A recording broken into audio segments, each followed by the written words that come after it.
Hi, so I'll just introduce myself. My name is Lucy Cade and I'm a painter and visual artist based between London and Rutland, UK. So my background is really in classics. My first degree was in classics and I still really love stories and myth. I'm mostly self-taught but currently finishing my MA at City and Guilds of London Art School, where I'll graduate in September. In the last few years I've just returned to my art practice after a break due to being a mother and becoming ill with postpartum psychosis after my children were born.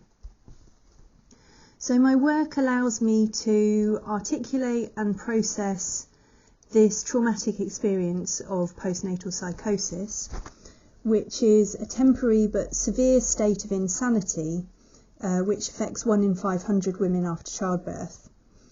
And the illness, I suppose, informs the armature of the work in terms of things like beds, cages, through which I can explore memory and perception, dream and reality. So the objects I paint on and around are the literal baggage through which I paint, the paint passing through the voile onto another surface and creating an alternate image, a trace of trauma. In my work, painterly gesture is set against objectness, and perhaps suggesting the mind-body dualism which is at the heart of the ongoing puzzle of psychosis. Is it a moral or a physical aberration? Is it removal to an environment remote from pathogenic triggers or chemical alterations in the brain that will reset the balance in these women's lives? So, did my upbringing prompt a specific reference point in my work?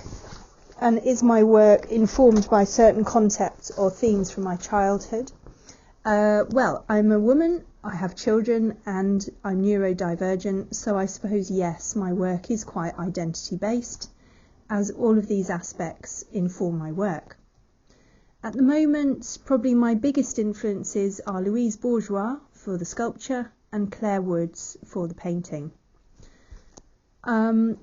The things I'm really most focusing on now are developing my work through sculpture and installation using voile, which is a thin polyester veil-like material, using paint and found objects such as prams and screens.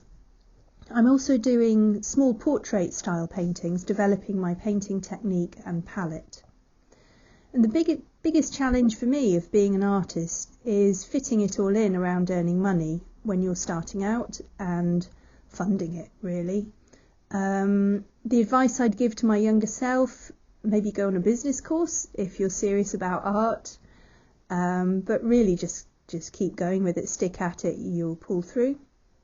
Have I ever tried any unconventional mediums or techniques? Yes. At the moment I'm doing a lot of double painting, which is my own term I use for painting onto voile material and then the paint going through that to canvas or paper. It's a lot of fun and sometimes results are unexpected and beautiful. So do I listen to music? Yes, I love listening to music in the studio. It keeps me going. I tend to listen to electronic dance music and drum and bass. What's the best reaction someone has had to my artwork? Somebody actually burst into tears when they saw a piece of work of mine, and I was quite surprised, and we had we almost had like a counselling session together afterwards, and it was very moving for me as well. What do I hope people can take away from my artwork? A reminder they're alive, a reminder of their subjectivity, hope and power.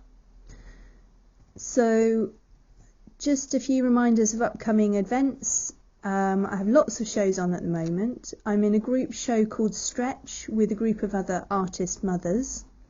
It's really about how artistic practice can stretch the role of motherhood and vice versa. It runs from the 15th to the 25th of March with a private view at Summers Gallery in Euston, 6 till 9 o'clock on Tuesday, March the 14th. I also have a show currently at Genesis Cinema